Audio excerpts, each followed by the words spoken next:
everybody, and welcome back to another episode of Made by Marymount, the official Marymount Athletics podcast. Today, in honor of Athletic Training Month, I have two very special guests joining me today. I have head athletic trainer Lizzy Kienstra and athletic trainer Tori Thompson. Today, we talk about all things athletic training. And with that, let's talk to Lizzy and Tori.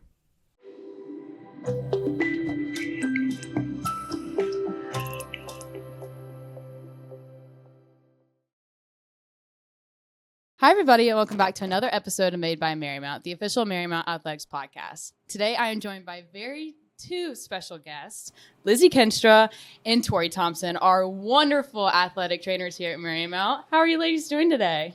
Fantastic. Wonderful. Thank you for having us. I am so excited. I feel like I've been waiting on this one for a while.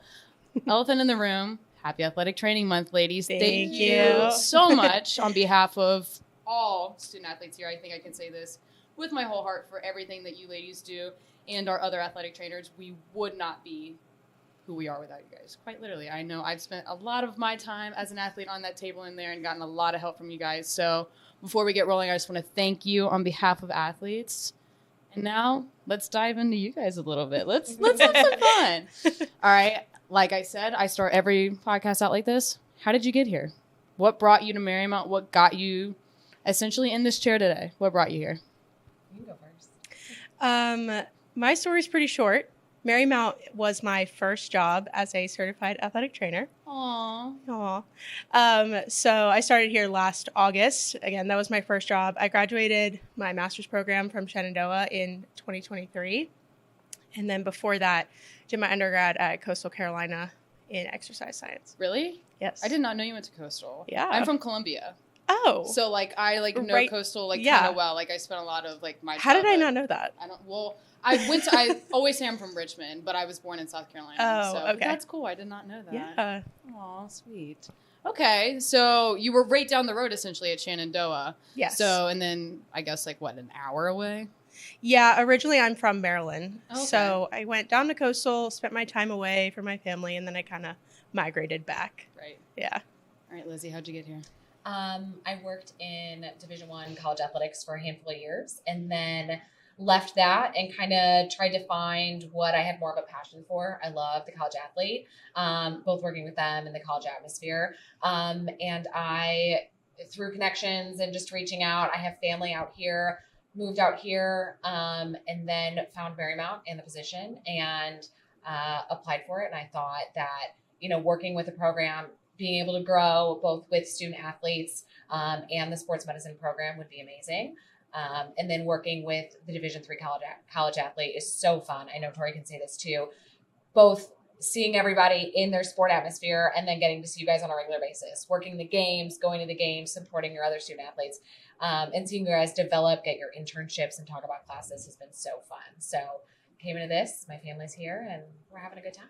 I was about to say, yeah, I guess I never really thought about it in the way of working with Division III athletes. You see more than just the athlete. Absolutely. And I don't really think that's something that I really thought about. I think about how well you guys know me, but I'm well, I come in there and I yap I yap your ears off, but not everybody in a D1 program gets that opportunity to form that type of relationship. And I think that is really special.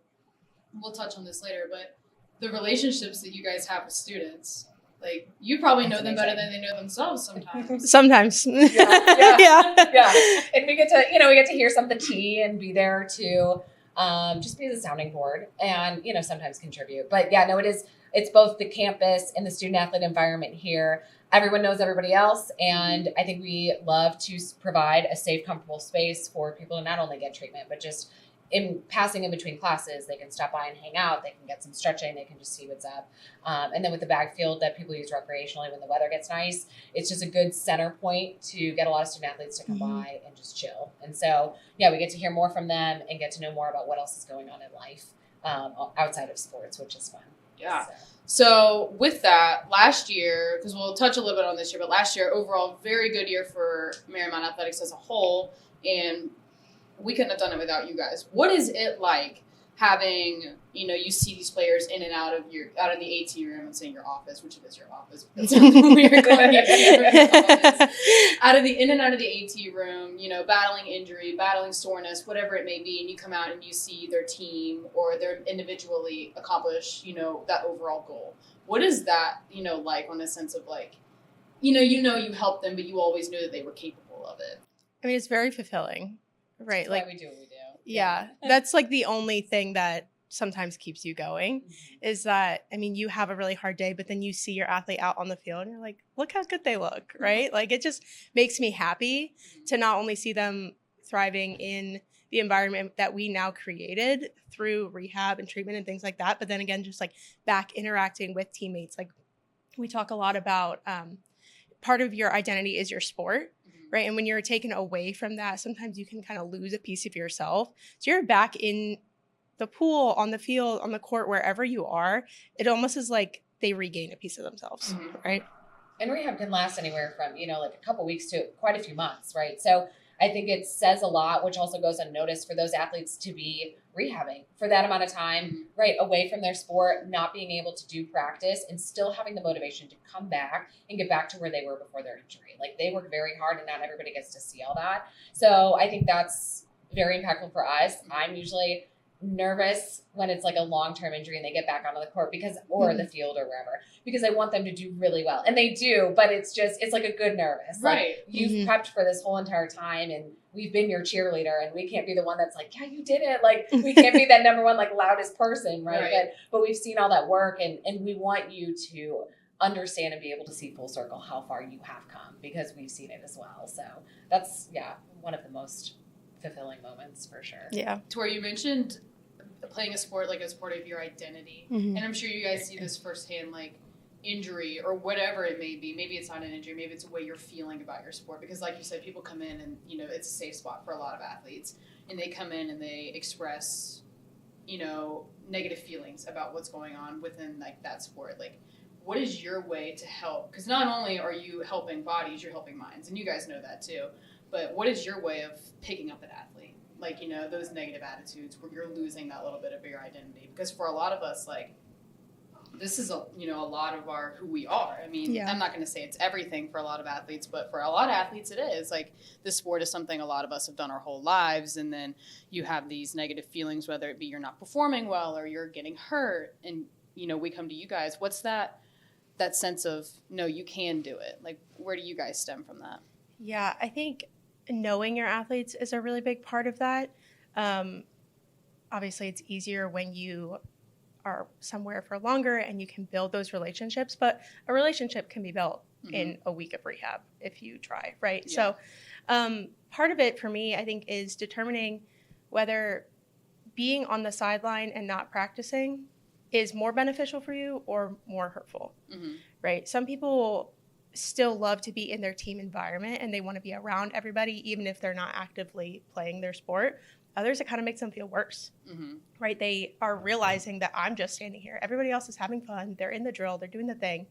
And here I am, right? So talking to them and deciding, okay, do we need to maybe just have you hang out in here in the training room? Or do you need to like go sit on your couch for a while? Or do you want to be out of practice? What is going to make you feel good, And then I think with that is obviously like referral to mental health services, and we have a good mental health app that isn't just saying like you're in a mental health crisis, but it's also like, what can you do to make it feel that you aren't alone? Because as we know, when you graduate, when you finish your season as a senior with your sport, it is still part of your identity. So where are you going after that? Same thing happens with an injury. So we want you to be able to have those tools to build and see what is the next step? What else can I do? You aren't just worthless because you can't participate in your sport. You are still fully worth it. And then where else do you have other strengths? Because you definitely do.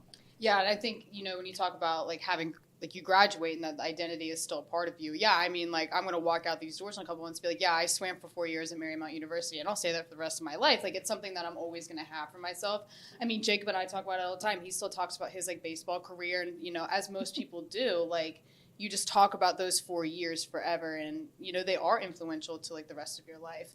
And I know like there's a lot of people that stand out, and like I'm not just saying this because you two are sitting here, but there's a lot of times where like I've come into your office right after practice in the morning and I've just been like, can I talk? And like that's what I need a lot of the time. And I think you guys know that. I mean, I don't need to sit here and tell you this. So I'm telling we you things do. that you already know. Yeah. I'm telling you Yeah. things you already know. But, I mean, it's just important. I talk with my roommates all the time when, women's soccer, we talked about them a couple minutes ago. But, like, we always just talk about, like, it's a safe place. It's something we feel comfortable. And I think that's, like, the biggest thing. Like, obviously, everybody appreciates the care because, when you're in pain, you want care. You want somebody to help you out, treatment, and the whole 9 yards. But at the same time, like, the safe spot is, like, the biggest thing. Because I think in a world of today, Liz, you talked about mental health. Like, it's such, like, it's a stigma. We've talked about that for years. So emphasizing that, like, you're a place to talk to, I think is, like, really important. And I really enjoy that. Yeah, absolutely. And that's like all we want to do, right? Mm-hmm. I think a lot of people don't understand how big of an umbrella athletic training really is, right? And how many things fall under our job description. And being a safe space to literally just come sit and that's one of them. Well, that right? doesn't mean we're going to fix you, right? Right. If you just want a place to chat, that's completely fine. If that's what makes you feel better, we are unattached. We are uninvolved. We aren't, with you on the weekends or hanging out in the dorms. And so we're just here to support you with whatever you need. That doesn't mean we're always going to, like, fix the problem. If you just want a place to sit and chat or just sit, you totally can, right?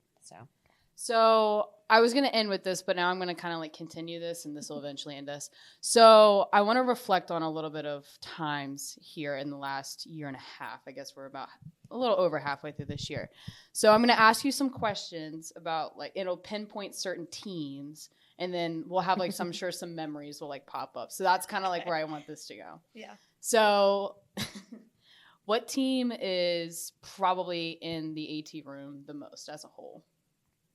I think we would, both say women's soccer, both in and out of season. We love it. Everyone's welcome to come to the training room all the time. This by, Yeah, we yes, love it's when people okay come to in. be in the No, AT it's room. okay to be in the training room. This Yes. isn't like any sort of judgment. This doesn't mean either don't come in or do come in. Everyone's welcome. We're just collectively However, reflecting. women's soccer, you're in though. Yeah. No, and we do love it. But I would say, in and out of season, it's women's soccer. But recovering honestly, like, and things. that's a good thing. Absolutely. Right? We love to see people, like, they're in their spring season right now, but they're still actively coming in and doing rehab and recovery and all these things, even though it's just spring season. Right. Right? And if they Like, have any love aches and that. pains before it turns into anything serious, they come in and tell us. It's exactly what we want. Yeah. So it works. Way to go, women's soccer. Woo! Okay, so you guys have dealt with women's soccer for 2 years. What's, like, a memory that stands out with women's soccer? Definitely them winning the AAC I was going to championship. say, yeah. Absolutely. I know, like, I wasn't here previously for all the bumps in the road, but, like, I know that was a first to even get to that point in the playoffs, let alone win. And it was such, like, I don't know, you can't call it a buzzer beater in soccer, but it was, right? Like, that moment. And that was my first championship that I had experienced. Right, I guess, yeah, because that was the fall of last year, and that's, like, soccer's one of the first ones, so. Yeah, so it was really special for me and everybody else on the field, and then even seeing, like, Coach Lip just so happy. It was great. Yeah. Okay, that's sweet. I always love that. Our first program history championship is always, that's always fun. All right. This one's funny because I know the answer to it, I'm sure. What team is the loudest in the AT room? Definitely men's basketball. They know this because after practice, every now and then I have to be like, can we be quiet, please? Just because we got some stuff going on. But they love to have a good time. They love to reflect on practice. They love to reflect on games when they're coming in the training room, taking off their tape, doing all the things. Yeah. But definitely men's basketball. They come in with the energy. They leave with the energy. Energy is always energy. Anytime I'm in the AT room Yes. with men's basketball, there's either music playing on somebody's phone or, like, they're basketball singing. highlights. Yeah, they're chilling. Yeah, basketball Like, where's the highlights. remote? Always. Yeah, exactly. Any year of basketball highlights. Yeah.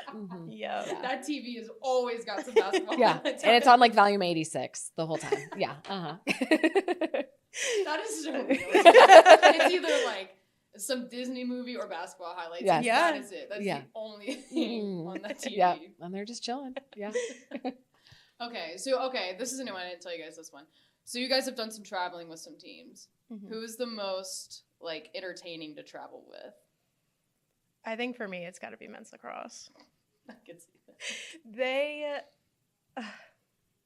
how do I say this?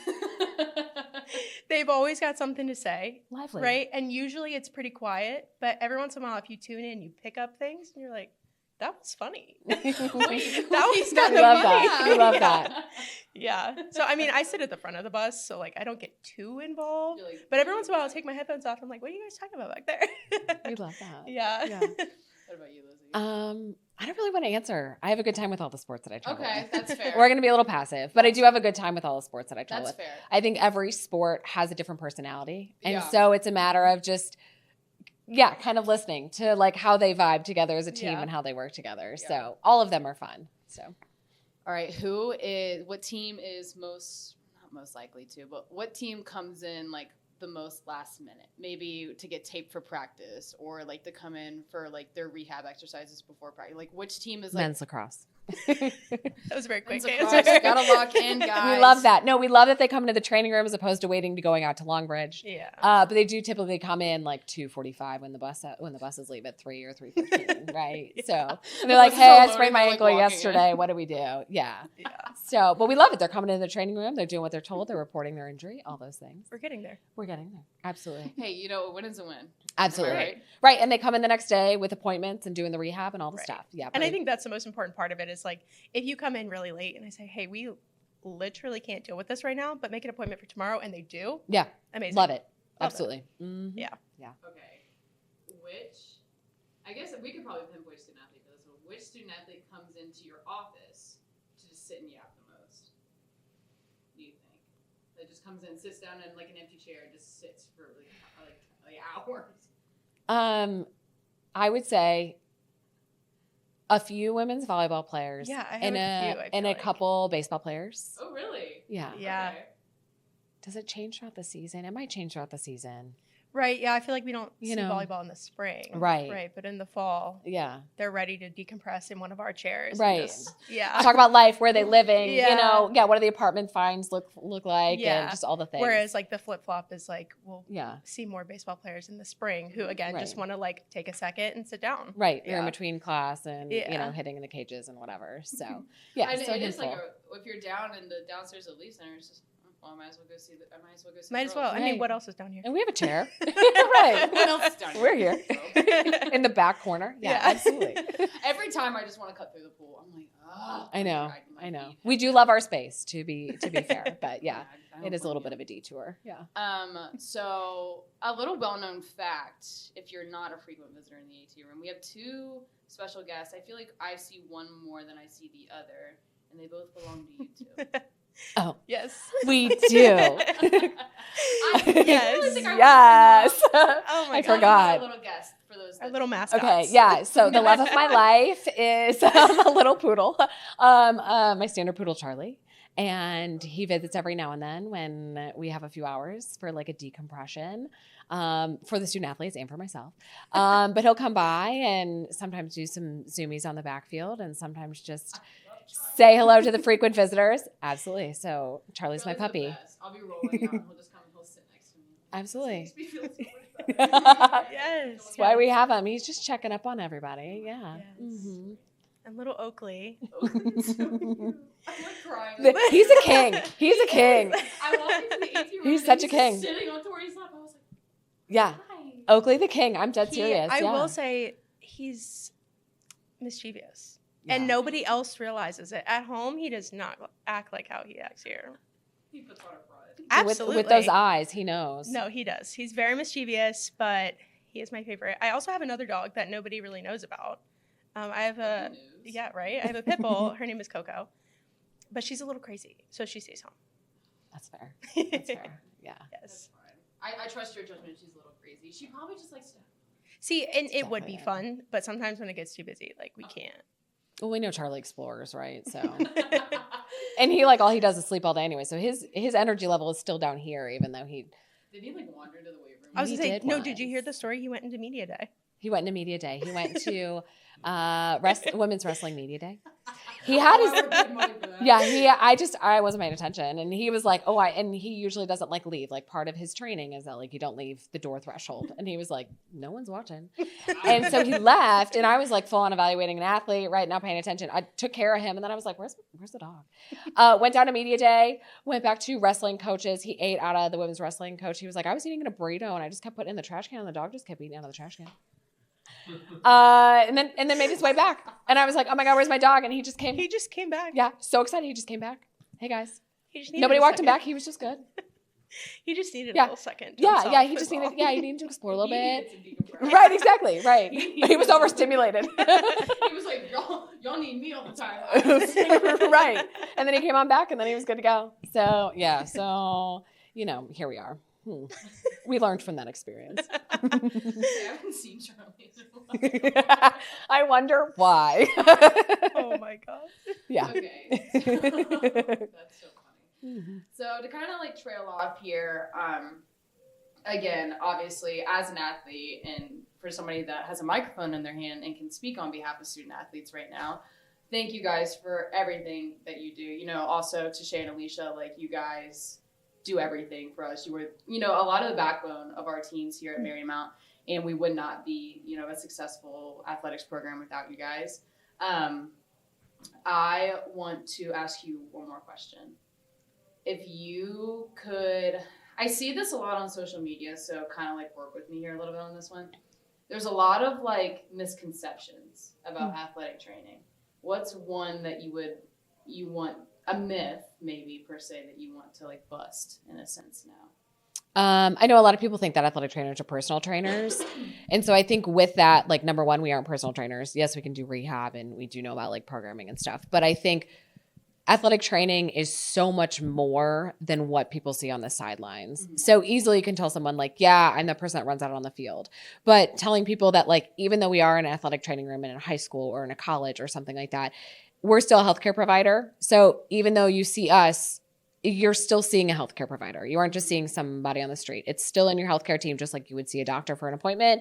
You see us for an appointment. So we encompass, number one, we are in healthcare, and number two, we encompass so much more. So it's general medicine, like how are you feeling on a regular basis? It's if you're feeling off, what else can we do? So it's like psychosocial and musculoskeletal. There's so much that we go over when we're in school, and so much that we can learn how to help you by getting to know you, right? Again, like the whole body. What is your diet? Are you getting sleep? Are you stressed in school? All of that goes into your performance as well as your overall well-being, right? So we're focused on everything. So I would say like, no, we aren't a personal trainer, but yes, we are a healthcare provider, just like you would go see a doctor. You still see us. It's that same type of like healthcare approach. And we focus on the entire body in terms of helping you and making you better. Yeah.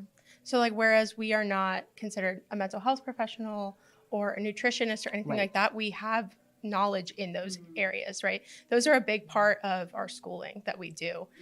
We spend a lot of time focusing on everything in the body physically, but also, mentally. And as part of nutrition, how does nutrition affect your muscle health and things like that as well? I actually recently saw a stat. Apparently, athletic trainers and doctors agree on a diagnosis 92% of the time. We love that. We love that a lot. I knew you guys. Yeah. Well, I want to thank the both of you for coming on today and joining me. I have wanted to do this for a long time, and what better time to do it than, in the month of March for you guys. Again, I've said it once, I'll say it 1,000 times. Thank you both, and thank you to Shay and Alicia. Hopefully they're watching, for helping us out. You guys are the backbone. We wouldn't be able to do it without you guys. So thank you for joining me today. Thank you for taking the time out of spring season to sit down with me today. Probably one of the busiest times of the year for you guys, and you took the time out to sit here and chat with me. So I thank you, for making the time, and thank you for everything that you do for our student athletes. Thanks for having us. We love our student athletes. So yes, we love everybody, and it's so fun to be here. Yes.